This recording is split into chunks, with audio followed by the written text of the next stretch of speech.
Impact Radio 102.1 FM. Good morning, Lagos. Good morning, Nigeria. Welcome to the newspaper review, where we get to analyze all of the stories that made front page in some of the dailies that we have with us today. Happy Easter to the Christian brothers and sisters out there. Jesus Christ has risen, and so all the debt has been paid. And so hallelujah to that. And so you can go and the only way for you to really show that the debt has been paid is by making sure you do not do those things you used to do before and turning a new leaf. And at the same time, making sure that your life, the new leaf you've turned, impact on the people around you. That's how it is. Let's go to church. That's how it is. Anyways, over the weekend, not everyone were happy. Not everyone celebrated the Easter as they would have loved to celebrate the Easter. Why? Because terrorism still going on in Nigeria. We've been talking about back-to-back, attacks in different parts of Nigeria. We're hearing in Plateau State. We talked about the ones in Benue State, in Enugu State, and now we're adding Kwara State to the list. Not to talk about the ones who have already been affected in the northwest and the northeast already before, like Borno and the rest of all the states that existed in the terrorism. Now Kwara State is facing a new ambush from new terrorists, allegedly, as they call themselves Mahukma. Why are these names just springing up like one after the other? Man, I wish I could answer those questions. I really wish I could answer those questions. It's really, really quite disturbing. Yesterday night, we got from sources from main TV, mainstream stations, and media houses as residents in Barrowton local government area state of Kwara State complaining of attacks. Pictures of burnt huts, pictures of burnt houses. The first time we heard of their names, 15 vigilantes were allegedly killed. It is a sad word. This is a time in Nigeria where terrorism seems to be on the rise rather than be on the demise. And I do not understand why that it is that way. And the security agencies need to understand that it is time they need to lace up their boot. We know they're doing an amazing job, trying their best to make sure that terrorism is curbed. But if things continue like this, the people will not be convinced that their best is indeed good enough. As people are dying, people are running away from homes. People are going to IDP camps now as the new home. Some have not been able to return for over 10 years that they've been in IDP camps. It is a sad situation Nigeria face. And this is how we start on the newspaper review right here on our Impact Radio 102.1 FM. And of course, you can always get to be a part of the conversation. And the way for you to do that is if you reach us on all our social media handles. We're on X, FKA, Twitter. We're on Instagram. We're on TikTok at impact 1021 FM. On Facebook at impact Radio 102.1 FM. And of course, we are live right now on YouTube. Yes, we're streaming live on YouTube. Go subscribe to our YouTube channel, impact 102.1 FM. That is HI Impact 102.1 FM. Click on the notification button so you can get to know whenever we are live right here in the studio. You can also call us up in the studio so for you to contribute with any of the stories that catch your interest, or maybe you just want to talk about things going on in the country the way you see it. Yes, you can reach us on 0704 425 2109. I take that one more time, 0704 425 2109. If you want to do so via WhatsApp or your regular text message, the number for you to do that is 0907 224 5018. 0907 224 5018. My name is Uche Okorie, and you are welcome to the show. Yep, my name is also Toluwashe Akumi. Like Uche has rightly said, we'll be taking you through the papers one after the other. So if you need water, coffee, whatever it is, you're still in bed since it's a public holiday, which when I was coming, I was like, what's happening? So either ways, just follow us and get to contribute to whatever it is that we are sharing about the country. Exactly. Let's get to it.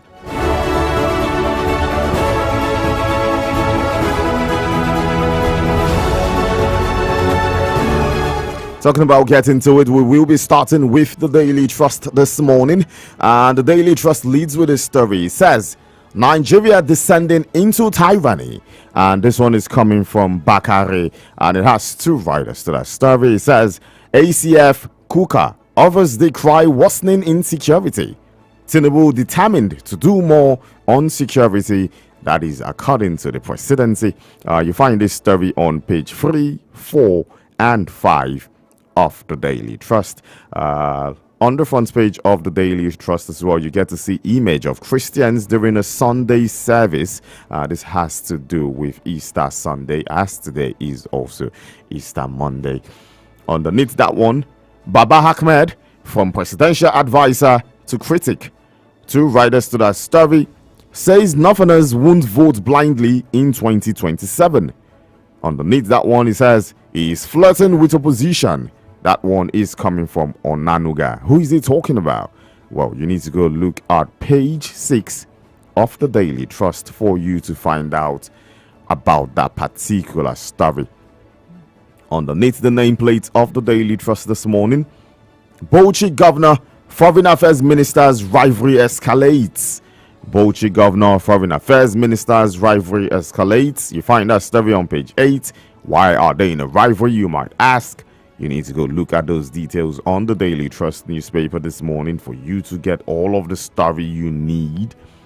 Beside it, electricity customers owe discos 497 billion naira in 2024. We're talking about this just last week, yeah?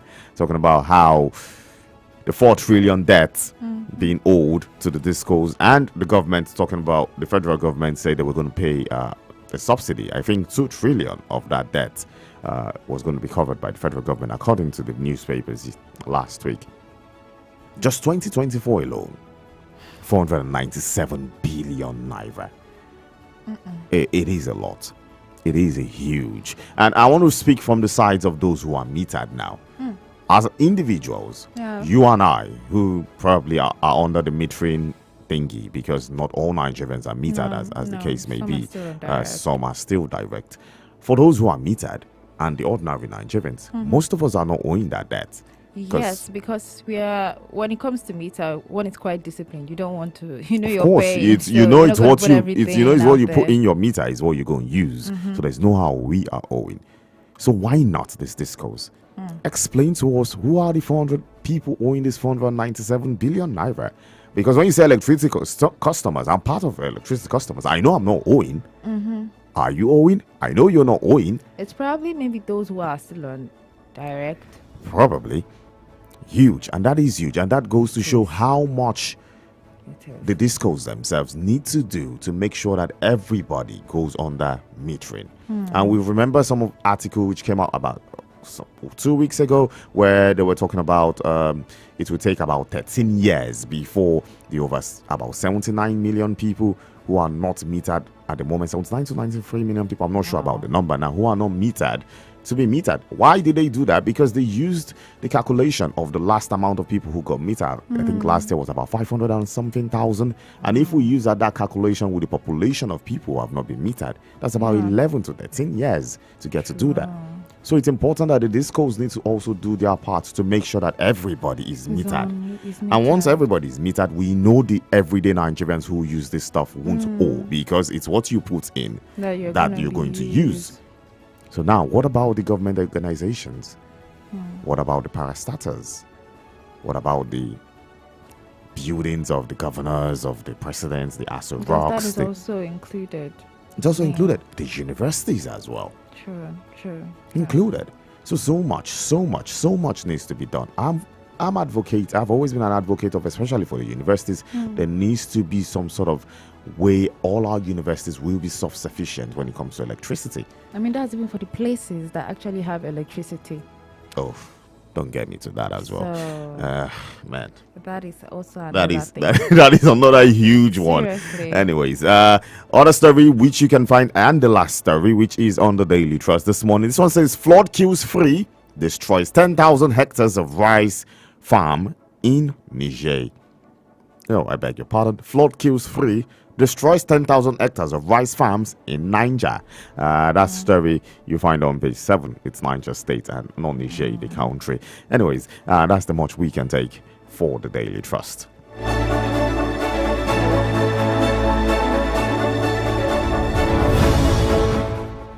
And we move to the Guardian newspaper. First off, despair in Benue. Plateau as killings hit over 284 in 3 months. Despair in Benue. Plateau as killings hit over 284 in 3 months. We opened that up when we started the show about, the whole insecurity still moving from Benue, Plateau, and now with the new, uprising terrorist group that is in Kwara State. You can find a picture here, of the different parts that have been actually affected. First, we can see the red part from Boko Haram, that's in Sokoto, the regions there. And now we are seeing like huge numbers. First there, we can see Plateau, Benue, and then there's a little bit of line around the FCT area. So these are the major parts that are quite heavily affected when it comes to the insecurity levels in the country. We move more stories we can find on page 5. High cost, others caught 62% of internet access in Nigeria. Others. I saw a very funny, statement of, I have to take care of myself, and now I'm also having to provide for internet providers too, because the cost of these things are actually very, very high. Man, definitely. We don't want to go into those details. If not, the show will be overrun by that, because man, what we pay for data now, man, in a week is absurd. Anyways, page 30. Plateau, Benue killings may undermine Tinubu's 2027 bid, Vasta claims. Plateau, Benue killings may undermine Tinubu's 2027 bid, Vasta claims. Nation descending into tyranny. 10th National Assembly spineless, says Bakare. This one you can find on page 7. More stories down. Easter, Khan urges Christians to promote dialogue, reconciliation. Khan urges Christians to promote dialogue, reconciliation. This one is on page 3. We move to the very top below the name plate. Baba Ahmed says no Nigerian can be president without North. No Nigerian can be president without North. You want to know why? You can go to page 3 on the Guardian newspaper. Quite a statement there. Beside it, U.S. gives quick notice. It's supposed to be quick notice. U.S. gives quick notice to international students with cancelled visas. Page 3, lots and lots is happening. Lots of huge changes are happening in the United States of America. The very side, ACF blames Nigeria's woes on corruption, nepotism, bad leadership. ACF blames Nigeria's woes on corruption, nepotism, bad leadership. This one you can find on page 30. It's on the Guardian newspaper if you're just tuning in. And more stories here. Nigeria needs cold chain infrastructure to cope 3.5 trillion naira post-harvest losses. Nigeria needs cold chain infrastructure to cope 3.5 trillion naira post-harvest losses. This one you can find on page 29. It's been quite a long time that I've been talking about poor infrastructure when it comes to agriculture. So this is just really terrible. If one is losing this amount of money after planting, it's more or less like saying that the labors of farmers are just going basically to waste. It's really, really sad. I think especially the fact that we do not have proper storage units. Yes, and it's been a long time that it has been there. For so long. It has just been like it's been there, but everyone is pretending like they do not know it's a huge issue. And it's affecting us. Big time. We see the average Nigerian farmer does not have the proper storage units that can help their food last for a longer amount of time. Yes, they have we know we have the local ones which we can do to help save time for some time, but how long can it go? How many of our farmers have cool rooms where they can keep farm produce and make it stay fresh for a month, 2 months, 3 months before it gets to the market? How many of our farmers, we're talking about farmers, how many of our governmental, Department of Agriculture or Ministry of Agriculture have storage units provided for the state and say, okay, a certain level of farmers who produce these things, or with all level of farmers that produce then bring to supply, and then they come there to save them. How many do we have in different parts of the country? I think of recent, we're seeing Lagos State talking about, building more storage units there. We also heard about the Southwest region trying to, come together to build some sort of storage units for the region. But I think it's long overdue, actually. How many of them exist? It's long overdue. If this could have been done a really long time ago. These are things that we know. These are things that even those in government know that they should do. But I just don't get it. It just seems like it's too hard for everybody to do. Like it's basic knowledge. Or like it doesn't matter. Do you understand? Like it's basic knowledge. Like everybody's feeling like, how have we been surviving since? Have we not been surviving? So are we making it look like it's a big deal? It's not like that. When you keep... it's just like a tiny stone. You're like, oh, it's just a tiny stone. And then when you have multiples of that, it's not more. It keeps piling. Stone. It will keep piling up. And maybe we're not feeling the impacts now. But what of it in the next 10 years? In the next 20? In the next 30, 40. So what would happen? Most times we live for the now, forgetting when instead of just living for the now, you need to understand that the now determines tomorrow. The choices we make today is what makes up what tomorrow is going to look like. The storage you do not build today might not be built tomorrow because they feel like, if it was really needed, the past would have built it. So we need to understand that we need to start laying importance to every little thing, no matter how tiny it is, because those tiny things that we're making important as important are those things that will become a unit that will make the country greater at the end.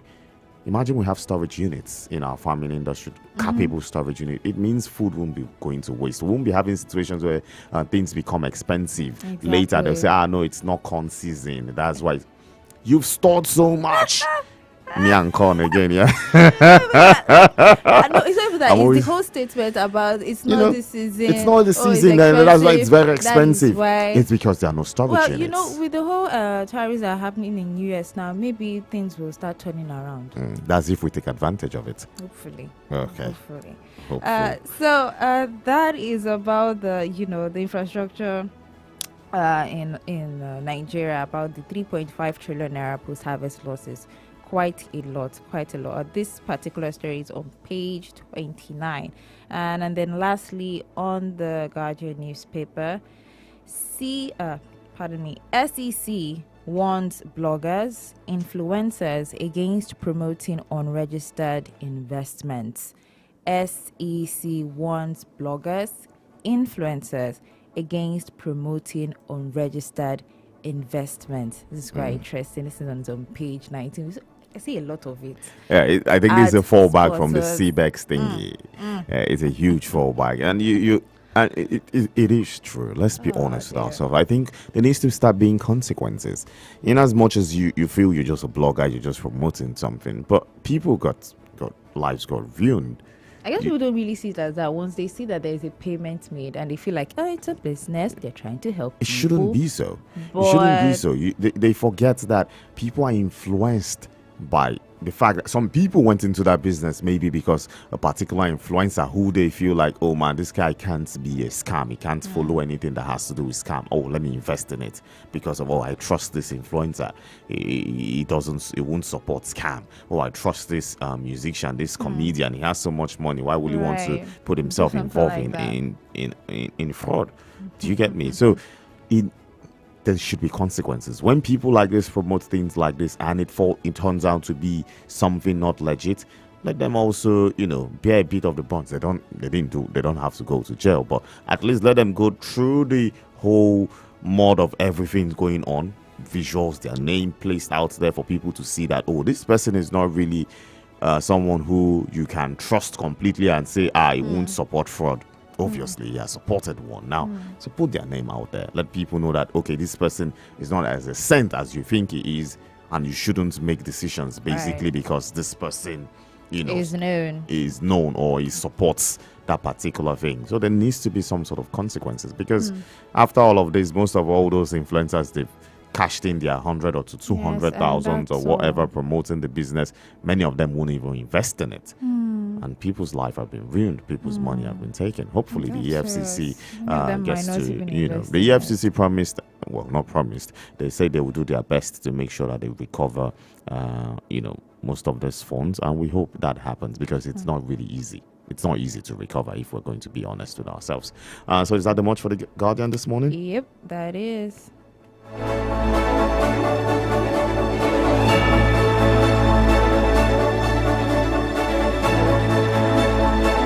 From the Guardian newspaper, straight to the Punch this morning. But before then, remember, you can always be a part of the conversation if you call us up on 0704 425 2109. I take that one more time, 0704 425 2109. Or you can reach us via WhatsApp or your regular text message on 0907 224 5018. 0907 224 5018. It will be lovely to hear from you this morning. The Punch newspapers leads with this one. Interest boom. 9 local banks generate 14 trillion naira from loans. You find that story on page 21 of the Punch newspaper this morning. It has one writer to that story. It says how banks profited from lending in 12 months amid economic pressure. Huge, and this is coming from an economy where we run a double-digit interest rate in terms of loans, and things are hard, like really, really hard. And so when people go for these loans, it's because they need them for their businesses, and of course the banks are going to make money. It's a normal thing, but I just sometimes feel like everything is just on the back of the people at the end of the day. Everybody's just like trying to take and take and take from the people, and no one is giving back to the people.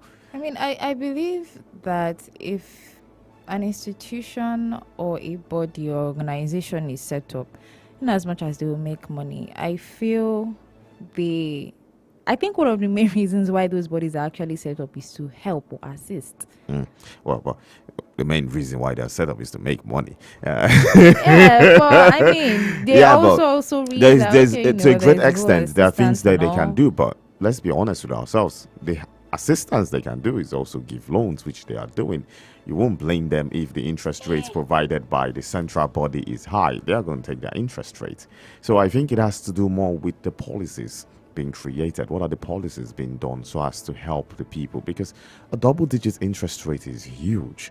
That's it. And I don't think there's any growing economy in the world that grew with a double-digit interest rate.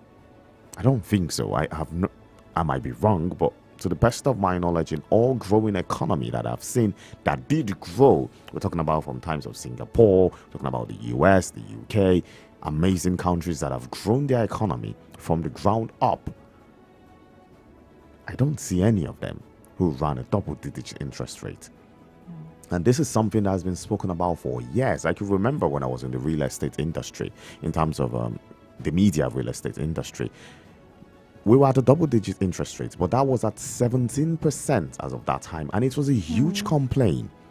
I could remember the FMBN, many of those was complaining about how it's important that this thing needs to go down, and now we're at almost 30-something percent to 20-something percent. It's huge. There's really no economy that can grow like this.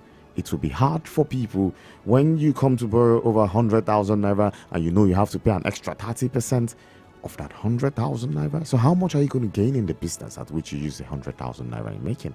And how much is going to go back for you to service that loan? And how much are you going to make at the end of the day?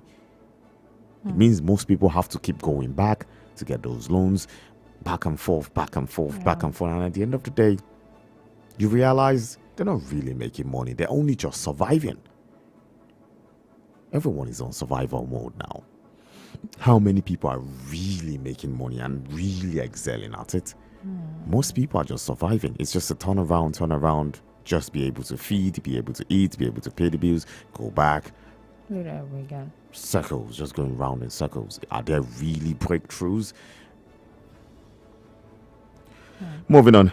You get to see on the front page, this has to do with the Vatican. Easter, yes. But we are seeing Pope Francis, during the Easter Mass.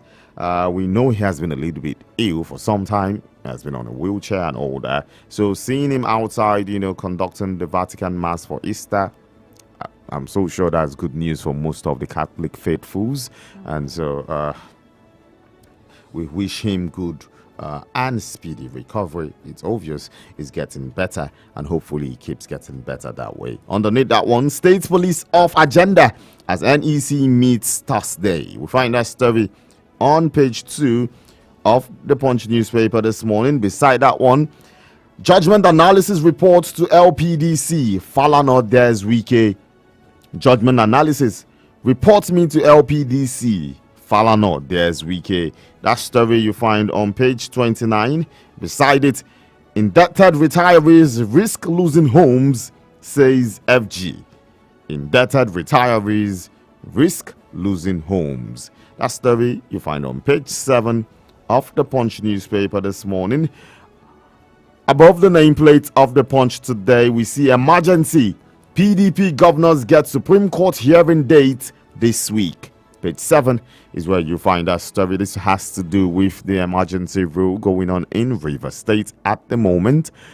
Beside that one, presidency pushes back as Bakare Kuka criticized Tinubu's policies. You find that story on page 2 of the Punch newspaper this morning. Beside it, killings. Shetima visits Plateau today as Danjuma calls for self-defense. That story you find on page 7, and this is something that has been ringing for some time now, as the video of T.Y. Danjuma was out over the weekend, where he said that the people need to start defending themselves. That the people need to start defending themselves against people like the bandits, the terrorists, and all of that.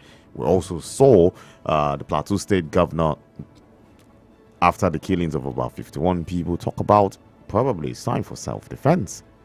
And why some people might be for it, if you go all over social media, why some people might be for it and all of that, I think that is brewing of chaos. That is chaos brewing. Because now you won't know who is actually wants. Because you don't even know when some people will just even take things into their hands and just accuse someone and say, oh no, I just defended myself or something, that this person is this person is that. It is why the security agencies needs to nip this in the bud as soon as possible. We don't want situations where Nigerians have to go pick up arms to start defending themselves.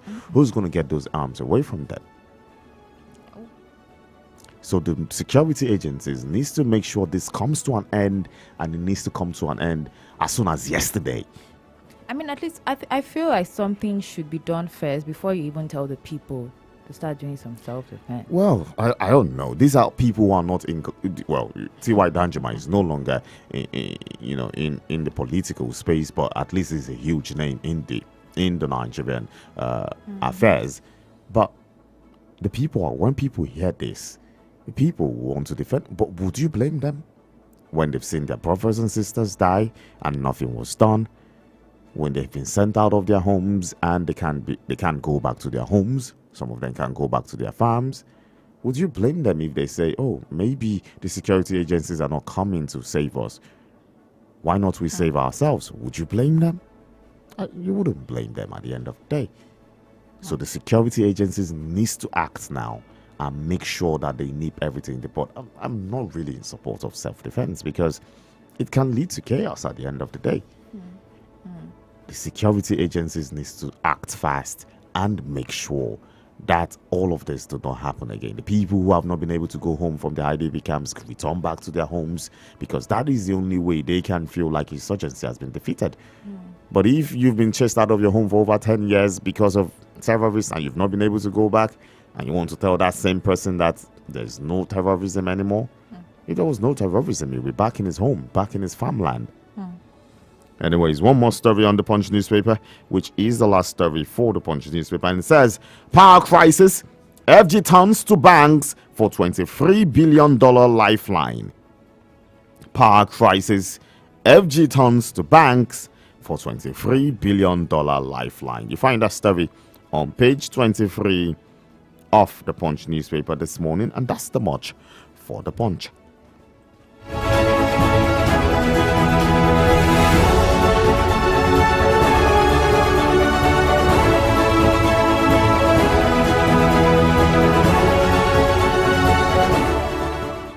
And lastly, for the Vanguard newspaper, right here, front page, insecurity, Danjuma, Atiku, Kuka, Bakari, others rage. Let's see what the writers here have to say. Defend yourselves against bandits, Danjuma tells Nigerians. We're just talking about it right now. Nigeria bleeding, please bring us down from this cross. Kuka begs Tinubu. There's still more. Tinubu gallivanting across Europe as Nigeria bleeds. This is said by Atiku. We must rejig our security philosophy. Coming from Bakari, and also from Bakari, Tinubu should stop playing God. That's what he says, and you can find all of this. That particular one said by Bakari can be found in on page 10, and then the main story on page 5 of the Vanguard newspaper. Above the nameplate, 1999 ECOWAS protocol on cross-border grazing, origin of insecurity in Benue. I'll take that again. 1999 ECOWAS protocol on cross-border grazing, origin of insecurity in Benue. Might want to find out more on that. We have that being said by Governor Alia. The writer here is saying Benue government puts residents, security agencies on red alert. The story you can find on page 27, still on the Vanguard newspaper. 2027 presidency, no candidates can win without North. This is said by Baba Ahmed. You can find that one on page 9.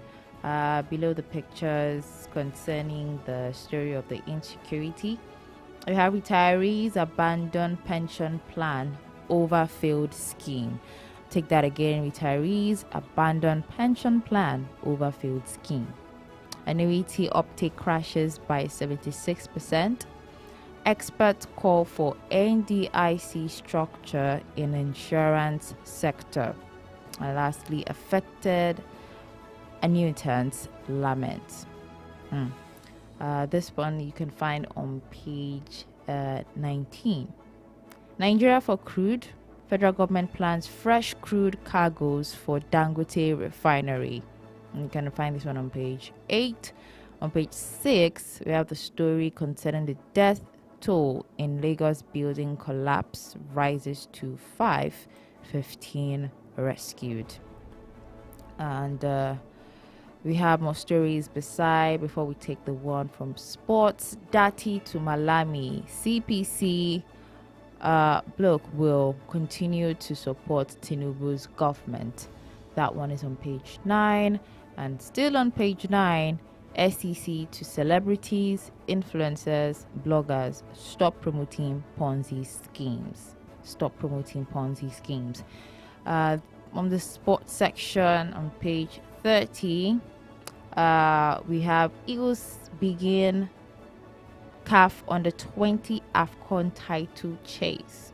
I guess you get more stories on that on the sports section when AY comes up around the hours of 10. And yet, with this is all we have for the Vanguard newspaper. Which any story that interests you? Well, all of it is I always, know all of them are always all of it is interesting. always We of have interest. stories. And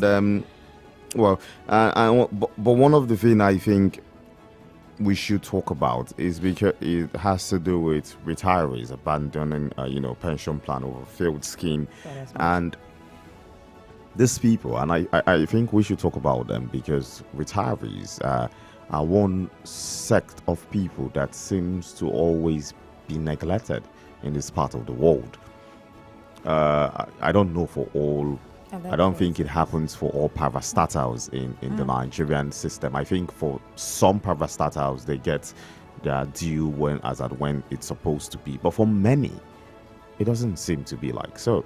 The retirement scheme, the pension scheme, doesn't seem to work out so well for many people who have retired in Nigeria, and it's really unfair. And I say so because we work so hard every single day, and I'm talking about I'm talking about you and I, and we understand that every single day as Nigerians we know how this pension thing work. It takes out of your salary, is kept somewhere for you and all of that. It's your hard work. It's not like some new amount of money that is being gotten from from resources that has been made or something. It's your money that has been saved. So what makes it so hard for people to get back their money? It's really astonishing because all of these things, it makes people feel like, is it really worth it at the end of the day? If I do all of this, if I sacrifice all of my time, if I give all of this hard work to my country, as of the time when it will be time for me to relax because I can't actively work anymore, because we all know there are retirement age to all of this by the law. You have an age at which you will retire.